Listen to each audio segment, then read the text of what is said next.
Oh no, it burns! It burns! Make it stop! Your mother sucks cocks in hell, Karis. Oh, Mercedes McCambridge put herself through so much goddamn shit to get the perfect demonic voice. I have no idea how she was able to talk after the shooting for this movie completed.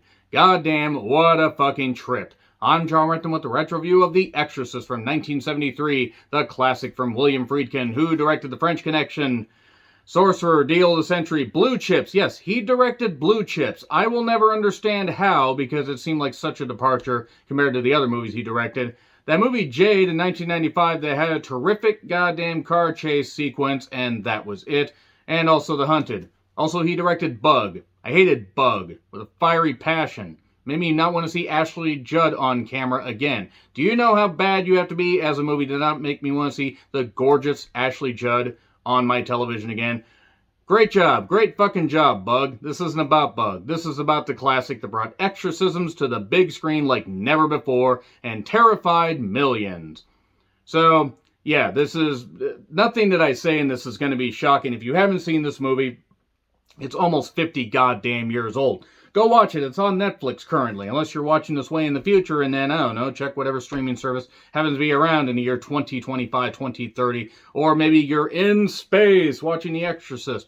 The Exorcist in space. I'm surprised they didn't go that route, especially with The Exorcist 3. How the fuck did we get anything except for that one iconic scare with the shears and the running and whoop? And also a waste of George C. Scott. Good job on the Exorcist series there. This movie terrified so many people, as I said, and it had Ellen Burstyn, Max von Sydow, Lee J. Cobb. It had Linda Blair in a role that defined her and also kind of pigeonholed her. Even though she did other movies after this, it actually terrified so many religious zealots that Warner Brothers apparently paid to have bodyguards for her for the next, few months, because religious zealots, as I'm trying to say, are really fucking weird. And it's about priests and demons and what would you do to save your family. Am I too soon in the review to basically say how I truly feel about this movie? While I appreciate the masterful camera work and William Friedkin understanding that less is more and you build up to it, I don't think this movie is nearly the classic that everybody else says it is. I never really found it scary. I get why people like it, and I recognize there's a ton of talent there, and a ton of talent in the cast, behind the camera, and great cinematography, and great filmmaking. William Friedkin captured the insanity going on, in this particular situation. Like, how could you possibly handle this if your, child that was just a normal child suddenly started acting weird, go through all these medical trials and do all this stuff, and then find out, oh yeah, they're possessed by the devil. How'd they get possessed by the goddamn devil? Holy shit. We get to dive into more of this stuff. So, we started in northern Iraq, had some, collection of ruins, and Father Marin is there doing some investigating with a bunch of people doing some excavation, and they find some old artifacts, including some weird demonic statue head thing that factors in. And they tried to do Exorcist the beginning in 2004. Remember that movie? Remember that? I'm sorry if you do, because it was really not very good. But they reference the events of that movie in this one at some point. And the music's really, really good. From a technical standpoint, this movie is fucking phenomenal. It's just not scary. And it's not like, oh, because it's old. Psycho still scares me. Rear Window still scares me. The Omen. This came out 3 years later and is far more fucking terrifying than The Exorcist, in my personal opinion. I don't know why I'm pointing down here, because it's just my notes. But, seriously, The Omen. Fucking terrifying. Granted, if you take Gregory Peck out of there, all you have left is David Warner and the woman saying, "Look at me, Damien. It's all for you." I will be retro-reviewing The Omen at some point. But we then cut to Georgetown, and the McNeil family. They're perfectly fine. They're perfectly normal. Regan's a normal kid, and her mother is on a movie set. She's an actress. There's this guy, Burke, that's a drunk, a major drunk. Burke, played by Jack McGowan, by the way, who kind of looked like, a weird hollow-out cat skull with hair. And Father Karras, who is, who is played by Jason Miller. I had to write these names down because I was going to forget, especially after blowing my voice out, trying to do the demon voice. Again, Mercedes McCambridge, fucking phenomenal work doing that. Ouch. He's there and he's kind of having a bit of a crisis of faith. McNeil family's a loving family. His mother lives in the ghetto. She's stubborn and doesn't want to leave. And he wants to take care of her. But he also has to travel a whole bunch since being a priest doesn't really pay all that well.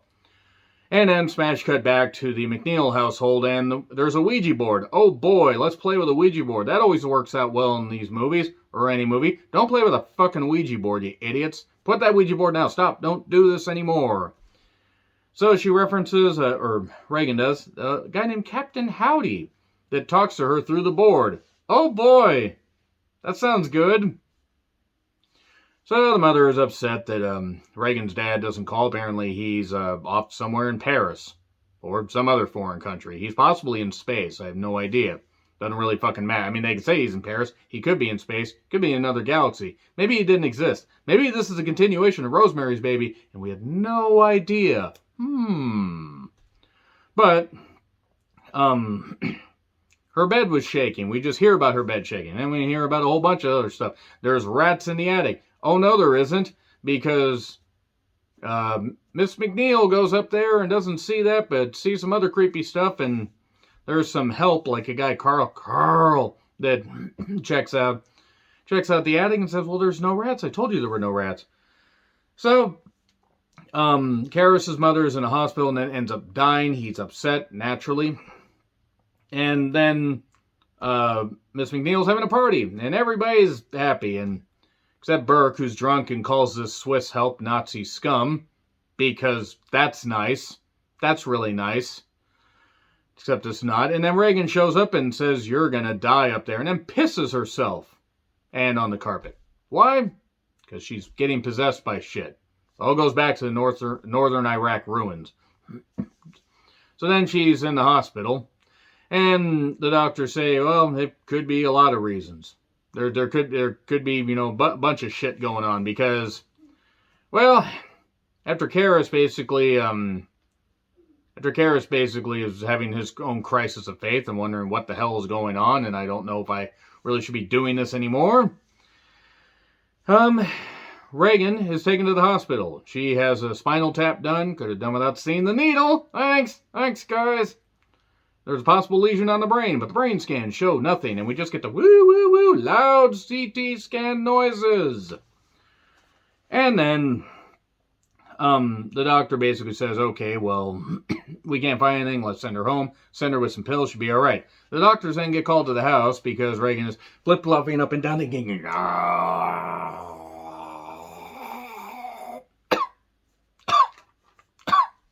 And trying to do the stuff where she bends back and forth and does it. Ow. 41 years old. I probably shouldn't be doing that shit. They say it's a possible split personality. We need to do another spinal tap. This one goes up to 11.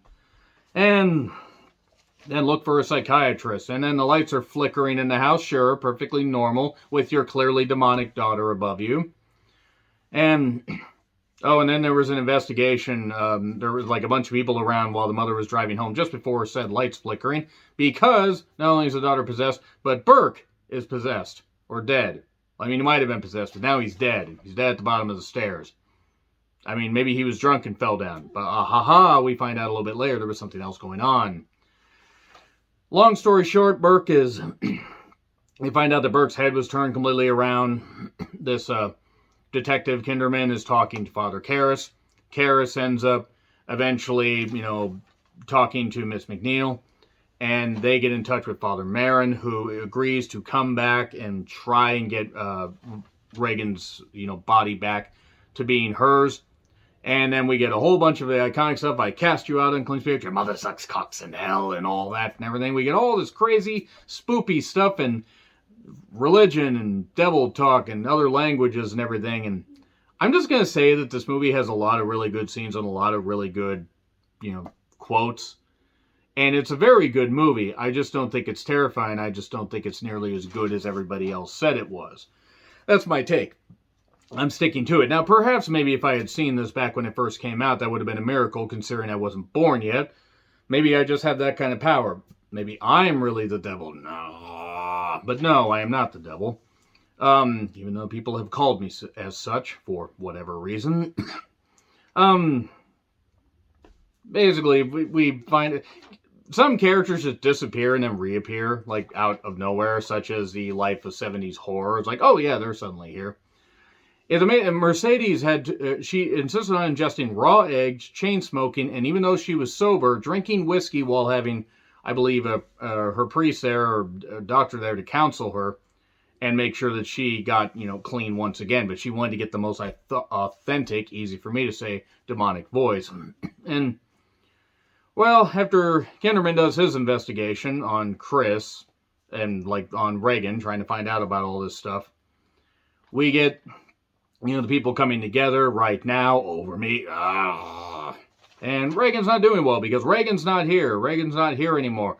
Barbara isn't here, Mrs. Torrance. And basically starts speaking a weird language, and it's actually English backwards. Father Marin's name is mentioned, and how there was a 10 to 12 years ago in Africa, which is referencing Exorcist the beginning, which was a shit movie, by the way. And they do the Power of Christ compels you, the levitation stuff. The spider walk scene that they added a little bit later, that was pretty goddamn nice, pretty goddamn silly. That wasn't on the Netflix one, but I always feel necessary to mention the spider walk stuff. That was pretty goddamn cool. And the bed's shaking, and Father Marin decides to go it alone because Karras keeps hearing his mother's voice and can't focus fully. But then Father Marin dies. And then we're reaching the conclusion where Karras says, or since Marin died, Karras is like, take me instead. And then it even takes him. And then he's going for Regan, says, no! He throws himself out the window.